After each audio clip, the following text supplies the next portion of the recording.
Olá pessoal, a aula de hoje ela está para lá de irada, mas antes curta aqui, se inscreva em nosso canal e receba todas as notificações assim que chegar novos vídeos, tá ok? Então vamos para a aula de hoje. A aula de hoje é sobre as grandes navegações, cara.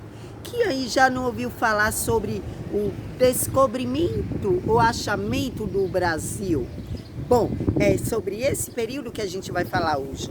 É sobre como é que o nosso Brasil ele foi descoberto ou talvez invadido. Sim, invadido porque quem é que vivia aqui antes dos europeus chegarem?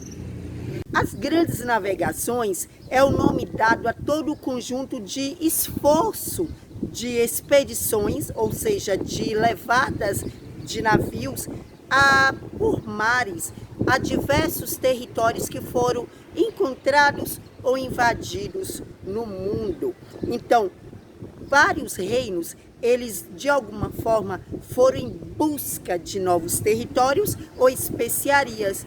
Tivemos reinos de Portugal e Espanha que estavam à frente. Bom, no imaginário de diversos europeus navegantes daquela época que estavam fazendo as grandes navegações, era que nos mares por onde eles passavam existiam diversos monstros com grandes olhos, corpos, esfinges e que poderia de alguma forma atacá-los durante a viagem.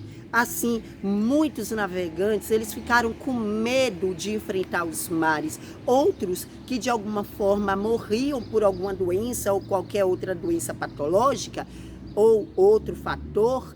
Bom, mas quando é que Portugal realmente chega em terras brasileiras? Bom, realmente existe uma grande divergência, ou seja, uma diferença de pensamento entre alguns historiadores.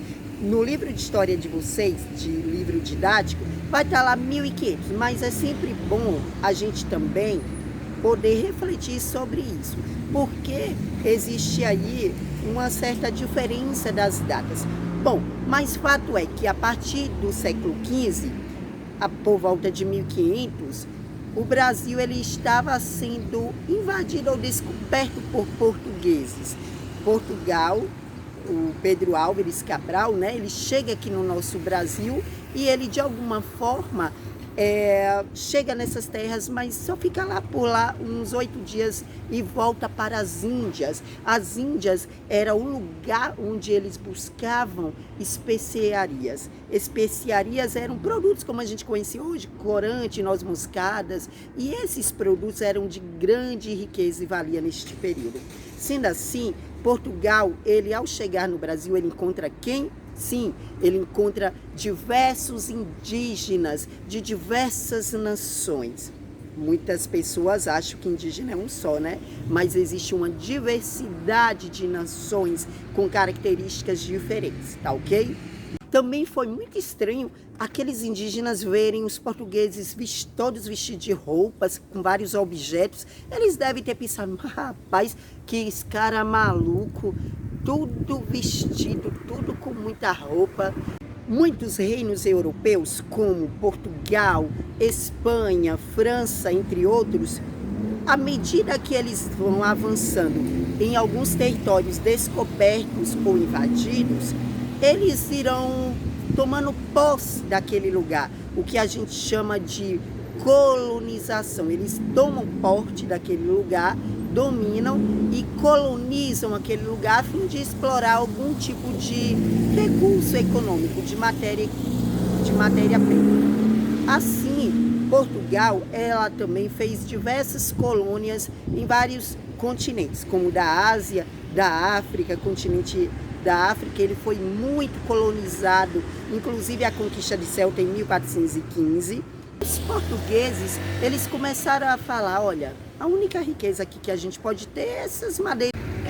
Fato é que os portugueses, eles irão de alguma forma explorar esses indígenas logo no início aí de 1500 até 1530, o Brasil ele vai ser explorado mais por mão de obra indígena, ou seja, a partir de trocas que eram chamadas aí de escambo, ou seja, Os portugueses, como os indígenas, trocavam suas bugigangas, né? Ou os portugueses davam bugigangas, ou seja, objetos que muitos indígenas achavam que poderia servir para eles, e os indígenas davam sua mão de obra.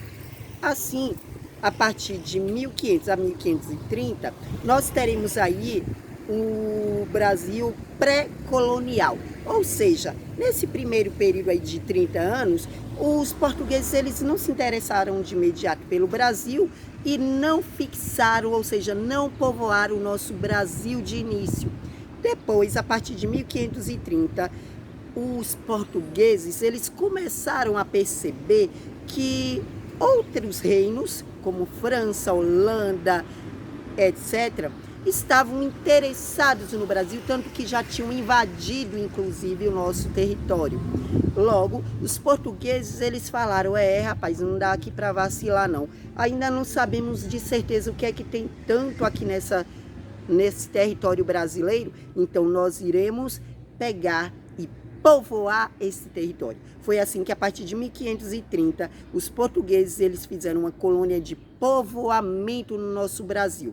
A partir daí, o nosso Brasil ele começou a ser administrado por governo português, onde nós tivemos aí as capitanias hereditárias, que foram territórios divididos, como a gente conhece hoje, de estados brasileiros, foram divididas com o nome de capitanias. É importante lembrarmos que o escambo, que era a troca da mão de obra indígena pelos objetos que os indígenas queriam, não eram trocas ingênuas. Tanto um como o outro sabiam muito bem que era novidade tudo aquilo para eles. Claro que os portugueses queriam explorar suas mãos de obras e terras dos indígenas, mas foram trocas sensatas. É importante lembrar que esses nomes que a gente conhece hoje de países como Portugal, Espanha, Brasil, esses nomes ainda nem se pensava na época. Bom, fazer viagens naquele período era muito dispendicioso, ou seja, muito caro. Então, o que foi que os navegantes fizeram? Eles, de alguma forma, começaram a se apoiar com os reis, com os nobres, com os burgueses e com religiosos, sobretudo com a Igreja Católica. Então percebam que havia uma troca também de interesses. Todos esses grupos e cada grupo tinha seu interesse. O rei ele queria dominar, ter o poder central daqueles territórios. Os nobres queriam ganhar mais e mais ainda, não só territórios, mas com dinheiro. Aí temos também os religiosos. A Igreja Católica queria expandir, aumentar mais ainda o seu número de fiéis. Assim, os burgueses, eles queriam aumentar os seus investimentos, bem como também os navegadores queriam ter seu nome na história, de descobrir novos territórios. Assim, cada grupo tinha seus interesses. Portugal foi o pioneiro em criar diversos instrumentos de orientação, facilitando assim as navegações marítimas, dentre várias outras áreas que eles conseguiram fazer muito sucesso até hoje. Os europeus eles tinham um sentimento de superioridade. Achavam que eles eram mais civilizados, que eles sim tinham uma cultura e que povos indígenas, entre outros grupos, não tinham nenhum tipo de civilização. Bom, isso é um termo muito ultrapassado, que não cabe mais a gente pensar hoje em dia, não é verdade? Porque sabemos que todos os povos, diferentes tempos, de diferentes origens, eles possuem suas culturas diferentes e que devem ser valorizadas e respeitadas.